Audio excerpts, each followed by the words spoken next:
நேயர்களுக்கு எனது உள்ளம் கனிந்த வணக்கம். சார், இந்த மனித பிறவி இருக்கு பாருங்க, உன்னதமான ஒரு பிறவி சார். இந்த மனித பிறவியில் மட்டும்தான் மனிதன் கர்மாவே கழிக்க முடியும் சார். ஒரு மனிதனுக்கு எவ்வளவு கர்மா இருந்தாலும், போன பிறவி கர்மா இருந்தாலும் சரி, இந்த ஜென்ம கர்மா இருந்தாலும் சரி, இந்த மனித பிறவியால் மட்டுமே கர்மாவை கழித்து கொள்ளக்கூடிய ஒரு உன்னதமான பிறவின்னு சொல்லலாம். கர்மானா என்ன சார்? மனிதனுடைய ஆசைக்கு செயல்களால் அனுபவித்து அதை கர்மாவாக ஏற்படுத்திக்கிறது தான் கர்மா. அப்போது இயல்பான ஆசைன்னு ஒன்று இருக்குது சார். இயல்பாக ஒரு மனிதனுக்கு இயல்பான ஒரு ஆசை, பசிக்குது, சாப்பிட்றோம், தூங்குறன்றதுலாம் இயல்பான ஒரு ஆசை. பேராசைன்னு ஒன்று இருக்குது பாருங்கள், மோசமான ஆசை அது. அந்த பேராசையினால்தான் இவர்களுக்கு கர்மாவே நிர்ணயிக்கப்படுகிறது. பேராசையினால் அடுத்தவனை பற்றி கவலைப்படாமல் இவருடைய சுயநலத்திற்காக செய்யப்படுவதுதான் பேராசை. அப்போ ஒரு மனிதனுடைய இயல்பு நிலையிலிருந்து மாறவே கூடாது சார். இயல்பு நிலை மாறி ஆசையை அதிகப்படுத்தி அதனால் வரும் துன்பங்களுக்கு தண்டனை தான் கெட்ட கர்மா அப்படின்னு சொல்கிறோம். அப்போ ஒரு மனிதனுக்கு சில ஆசைகளையும் கொடுத்து கெடுத்து குட்டிச்சோறாக்கிறது சில கிரகங்கள் தான் சார். அப்படிப்பட்ட கிரகங்களில் முதலிடம் வகிக்கிறது எதுன்னு கேட்டினா ராகு தான். ராகு என்ற ஒரு கிரகம் மட்டும்தான் ஒரு மனிதனுடைய ஜாதக கட்டத்தில் கர்மாவை பிரம்மாண்டமாக நிர்ணயிக்கப்படுது சார். ராகு அது கெட்ட ஸ்தானங்களில் அமர்ந்ததால் கெட்ட பலன்களையும், நல்ல ஸ்தானங்களில் அமர்ந்ததால் நல்ல பலன்களை கொட்டி கொடுக்கும் என்பது எழுதப்பட்ட விதி. இதே இந்த ராகு எப்படி கொடுப்பார் பாருங்க. சாதாரணமாக இருக்கக்கூடிய ஒரு மனிதனை கோபுர உச்சியில் உட்கார வச்சு அவருக்கு மிகப்பெரிய புகழ், செல்வம், செல்வாக்கு, பண பலத்தையும் தன லாபங்களையும் அளவுக்கு அதிகமாக கொடுத்து, இதே ராகு ஆணவத்தை ஏற்படுத்தி, அகங்காரத்தையும் ஏற்படுத்தி, பண பலத்தையும் ஏற்படுத்தி, இந்த செல்வம் செருக்கு எல்லாத்தையும் ஏற்படுத்தி தான் என்ற ஆணவத்தை உருவாக்கி விட்டு அந்த ஆணவத்தையும் அழிக்கக்கூடியவரும் இவர் தான் சார். இந்த ராகு தான். அந்த ராகு கடைசியில் வரக்கூடிய அந்த சூரிய புத்தி, சந்திர புத்தி, செவ்வாய் புத்தியில் அந்த மனிதனுக்கு அள்ளி கொடுத்து விட்டு நிலைகளையே வச்சிடும் சார். சில நிலைப்பாடுகளில் அந்த ராகு சரியான விதத்தில் சரியான அளவீட்டில் அமரவில்லை என்றால் மிகப்பெரிய வீழ்ச்சியை கொடுக்கும் என்பது எழுதப்பட்ட விதி சார். எல்லாருமே சொல்லுவாங்க, ராகு 3, 6, 10, 11 என்ற உபஜய ஸ்தானங்களில் அமர்ந்திருந்தால் மிகப்பெரிய யோகத்தை நிச்சயம் கொடுக்கும் என்பது எழுதப்பட்ட ரூல். அதாவது மூல நூல்களில் சொல்லப்பட்டது இதுதான்.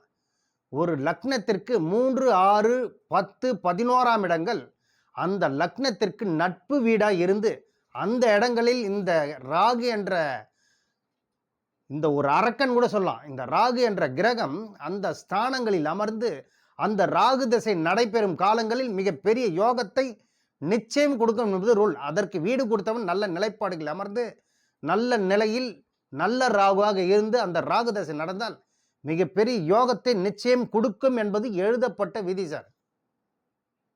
அப்போ ஒரு சில இடங்கள்ல ராகு இருந்தா எந்தெந்த இடங்களில் ராகு இருக்கக்கூடாது அப்படின்னு ஒரு ரூல் இருக்கு இல்லையா?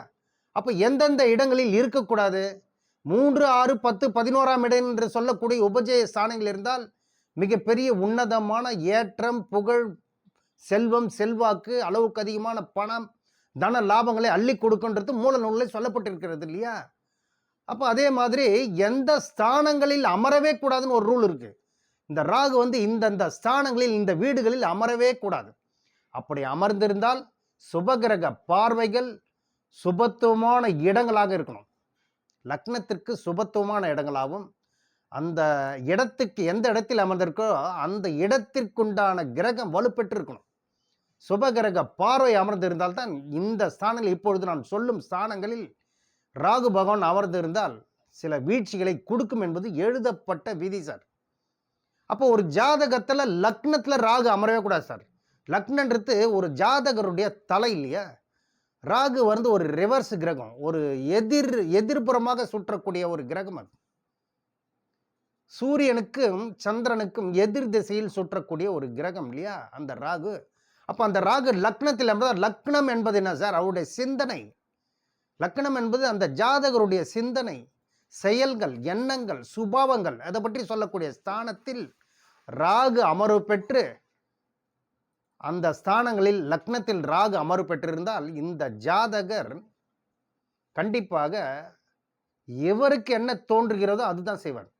மற்றவர்கள் சொல்வதை கேட்க மாட்டார். பிடிவாதக்காரனாக இருப்பார்னு அர்த்தம். இவர்களுடைய செயல்கள், எண்ணங்கள் எல்லாமே இவர்களுக்கே எதிராக திரும்பும் சார். இவர்களுடைய எண்ணங்கள் வந்து பிரம்மாண்டமாக இருக்கும். ஆனால் செயலுக்கு வருமா அப்படின்னு தான் கேள்விக்குறி.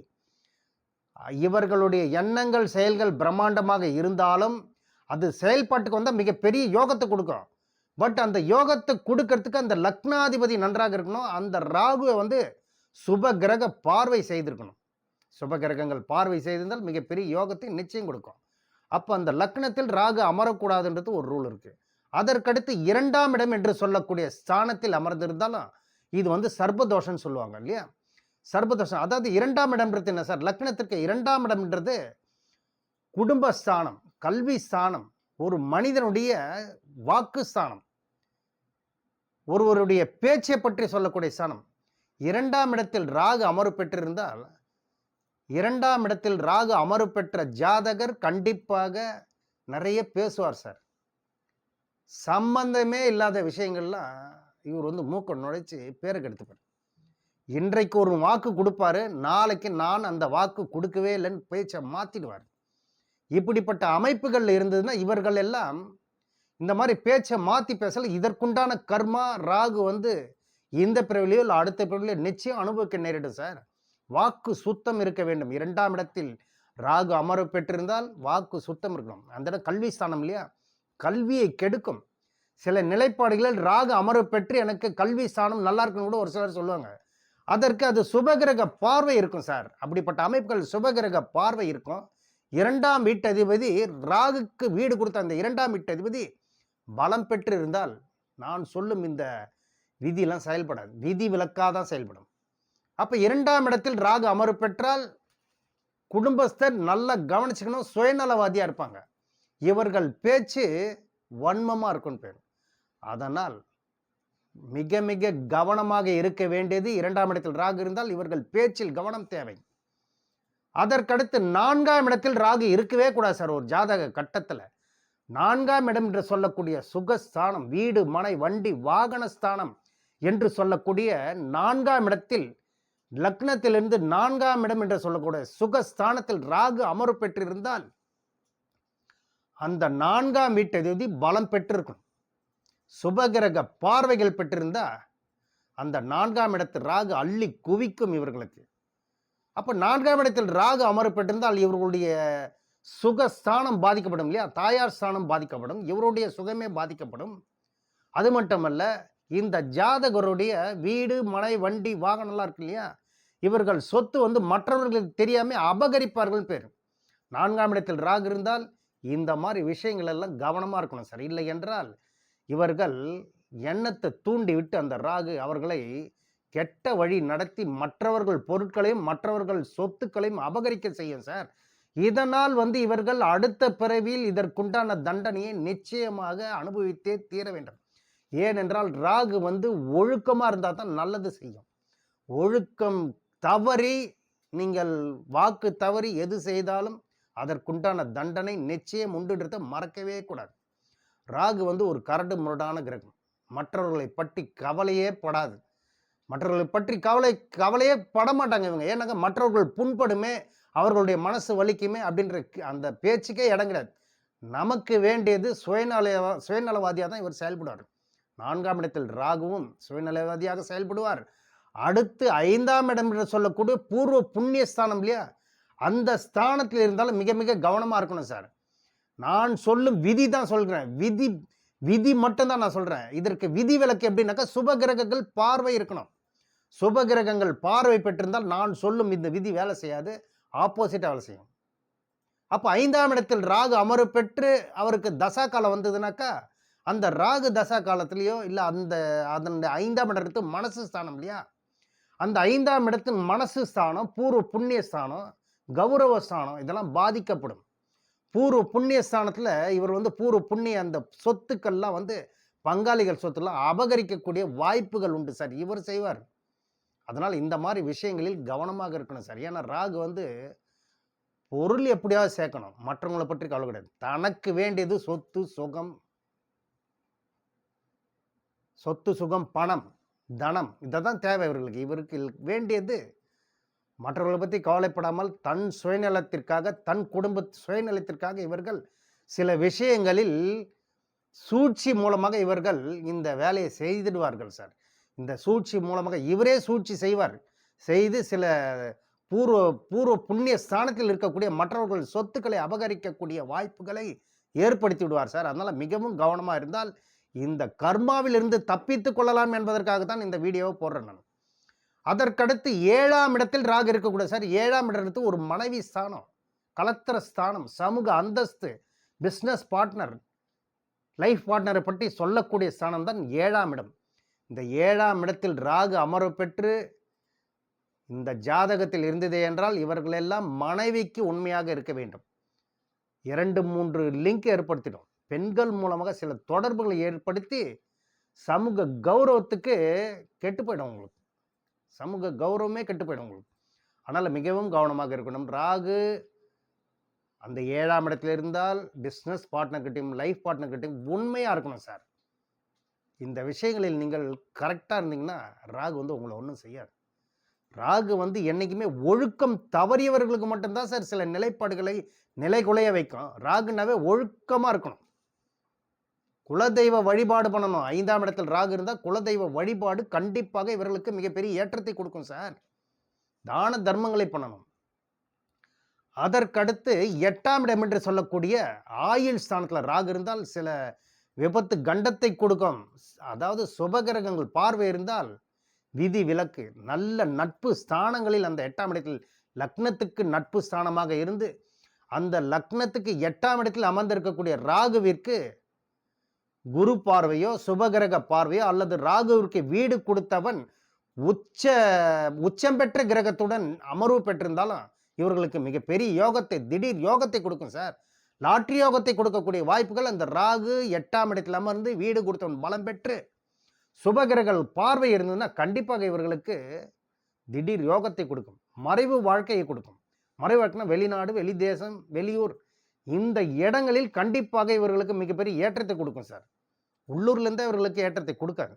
அதற்கடுத்து 9ஆம் இடம் என்று சொல்லக்கூடிய தந்தை ஸ்தானம், பாக்கிய ஸ்தானம், மகாலட்சுமி ஸ்தானம் என்று சொல்லக்கூடிய 9ஆம் இடத்தில் ராகு அமர்வு பெற்றிருந்தால் தந்தைக்கும் இவருக்கும் கருத்து வேறுபாடுகள் சார். தந்தையை வந்து மதிக்கணும். இவர் தந்தையை மதித்தால் மிகப்பெரிய ஏற்றங்களை இவருக்கு கண்டிப்பாக கொடுப்பாரு.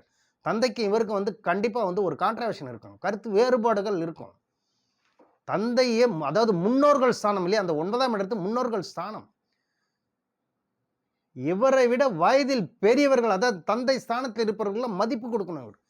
இவர் வந்து மதிப்பு கொடுக்க மாட்டார், அவர்களை மதிக்க மாட்டார். இல்லை, அவர்களுக்கு சில கருத்து வேறுபாடுகள் இருக்கும். பாக்கிய ஸ்தானம் இல்லையா, லட்சுமி ஸ்தானம் இல்லையா, அதிர்ஷ்ட ஸ்தானம்லாம், அந்த அதிர்ஷ்டம்லாம் பாதிக்கப்படும் சார். முன்னோர்களை வழிபாடு ஏற்படுத்தினவர், முன்னோர்கள் வழிபாடு கண்டிப்பாக பண்ணணும் அவர்.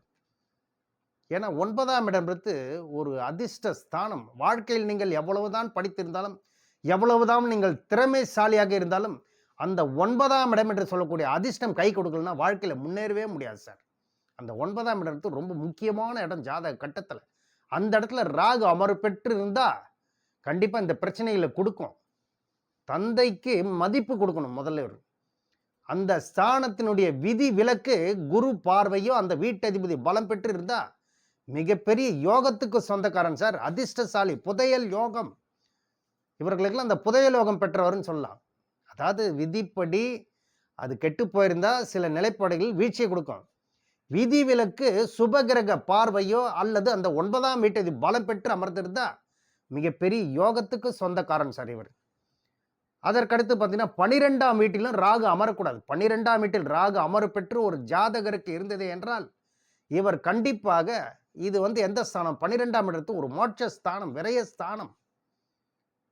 இந்த விரயத்தை வந்து அதிகம் கொடுக்கக்கூடிய இந்த ராகு அயன சயன போகஸ்தானம் இல்லையா. அப்போ அயன சயன போகஸ்தானம் படுக்கை அறையை சம்பந்தப்பட்டு சொல்றது. இது அப்ப அந்த படுக்கை அறையில் யார் உங்களுக்கு உண்மையா இருப்பாங்களோ அவங்களுக்கு நீங்க உங்க மனைவிக்கு உண்மையா இருக்கும். அந்த ஸ்தானங்கள் வந்து சில வீழ்ச்சிகளையும் கொடுத்துரும் சார், விரயங்களையும் கொடுத்துரும். ராகு வந்து போகத்துக்கு அடிமையாக்க வச்சிரும், போதைக்கு அடிமையாக வச்சிரும். ராகு 12ஆம் வீட்டிலிருந்து தசா காலம்லாம் வந்ததுன்னா இவர்கள் அந்த ராகு தசையில் மிக மிக மிக மிக கவனமா இருக்கணும் சார். அப்படி இல்லை என்றால் ஒரு போதைக்கு உங்களை வந்து அடிமையாக்கிடும் சார். அல்லது இவர்கள் எல்லாம் பார்த்தீங்கன்னா வெளிநாட்டு வாழ்க்கையை ரொம்ப விரும்பி போயிடுவாங்க சார். 12ஆம் இடத்தில் ராகு இருந்தால் கண்டிப்பாக இவர் வந்து வெளிநாட்டு வாசின்னு சொல்லிடலாம். 12ஆம் இடத்தில் ராகு இருந்து தசகாலம் வந்துச்சுன்னா நிச்சயம் 12ஆம் இடம் 8ஆம் இடம் இந்த இடங்களெல்லாம் ராகு இருந்து தசா காலம் வந்துன்னா கண்டிப்பாக இவர்கள் வெளிநாட்டு வாழ்க்கையை நிச்சயம் அனுபவிப்பார்கள் சார். அந்த இடத்துல இந்த வீட்டு அதிபதி பலம் பெற்று குரு பார்வையோ சுபகிரக பார்வையான சுக்கிரன் பார்வையோ இருந்ததுன்னா மிகப்பெரிய யோகத்துக்கு சொந்தக்காரன் கொட்டி கொடுத்துரும் சார். வெளிநாட்டில் இவருக்கு கோடிக்கணக்கான அமௌண்ட்டு, கோடிக்கணக்கான தன லாபங்களை அள்ளி கொடுத்துரும். இந்த மாதிரி இடங்களில் அமர்வு பெற்றது மட்டுமல்ல, ராகுவை மட்டும் நம்பவே கூடாதுன்னு சொல்லலாம். ராகு வந்து ஒரு சூழ்ச்சி நிறைந்த கிரகம். இன்றைக்கு கொடுக்குதேன்னுட்டு ஆடாடுன்னு ஆட வைப்பார். உங்களுக்கு எக்கச்சக்கமான பணத்தையும் தன லாபங்களையும் அள்ளி கொடுத்து புயல் காற்று மாதிரி கொட்டி கொடுத்துருவார் சார். சாதாரணமாக இருந்த ஒரு ஆளை கோபுரத்தில் உட்கார வச்சு மிகப்பெரிய தன லாபங்களை அள்ளி கொடுத்துருவார். லட்சக்கணக்கிலேயோ கோடிக்கணக்கிலே அள்ளி கொடுத்து உங்களை வந்து ஆடாடுன்னு ஆட வச்சிருவார். எது திமிருலையும் ஆணவத்திலையும் அகங்காரத்திலையும் அதை கொடுத்து உங்களை ஆட்டம் போட வச்சு கடைசி அந்த வரக்கூடிய 3 புத்திகளில் 3 வருஷத்துல தலையில கொட்டி உட்கார வைக்கிறவன் விருதாண்டத்தை மறக்கவே கூடாது. ராகு தசை வருதுன்னா ஆட்டம் அதிகமாக இருக்கும். கண்டிப்பா அதை வந்து நீங்க ஒழுக்கமான முறையில் நீங்க போயிட்டீங்கன்னா பிரச்சனை இல்லை சார். அதனால் நேயர்களே, உங்க ஜாதகத்துல ராகு பகவான் எந்த ஸ்தானங்களில் இருக்கிறார் பாருங்க. அந்த ஸ்தானங்கள் உங்க லக்னத்திற்கு நட்பு ஸ்தானமா பாருங்க, அல்லது சுபகிரக பார்வை இருக்குதா பாருங்க, அல்லது உச்சம் பெற்ற கிரகத்துடன் ராகுக்கு வீடு கொடுத்தோம்னா அமர்ந்திருந்தா மிகப்பெரிய யோகத்துக்கு சொந்தக்காரன் சார். நீங்க நிச்சயம் மிகப்பெரிய வளர்ச்சி, மிகப்பெரிய தன லாபங்களையும் கோட்டீஸ்வர தர வரிசையில் கூட இடம்பெறக்கூடியது இந்த ராகு தசை வந்தாதான் சார். ஒரு மனிதன் மிகப்பெரிய கோட்டீஸ்வர தர வரிசையில் இடம்பெறணும்னாக்கா அந்த மனிதனுக்கு ராகு தசை வரணும். எனவே நேயர்களே, உங்க ஜாதகத்தை செக் பண்ணிக்கிங்க. உங்களுக்கு ராகு தசையில் இருந்தால் நான் சொல்லும் இந்த விதிப்படிலாம் இருக்குதான்னு பார்த்துங்க. அப்படி உங்களுக்கு பார்க்க தெரியவில்லை என்றால் இந்த தரணி ரமேஷ்ராஜை தொடர்பு கொள்ளுங்கள். மேலும் தொடர்பு கொள்ளுங்கள். உங்கள் சந்தேகம் அனைத்தையும் நிச்சயம் நிறைவேற்றி வைப்பார் என்று கூறி விடைபெறுகிறேன். நன்றி, வணக்கம். மேலும் நேயர்களே, இந்த சேனலை பார்த்துவிட்டு சப்ஸ்கிரைப் பண்ணுங்க, பெல் பட்டனையும் பிரஸ் பண்ணி ஆல் பட்டனையும் பிரஸ் பண்ணுங்கள். அப்பொழுதுதான் நான் போடும் வீடியோ உங்களுக்கு உடனுக்குடன் வந்தடையும் என்று கூறி விடைபெறுகிறேன். நன்றி, வணக்கம்.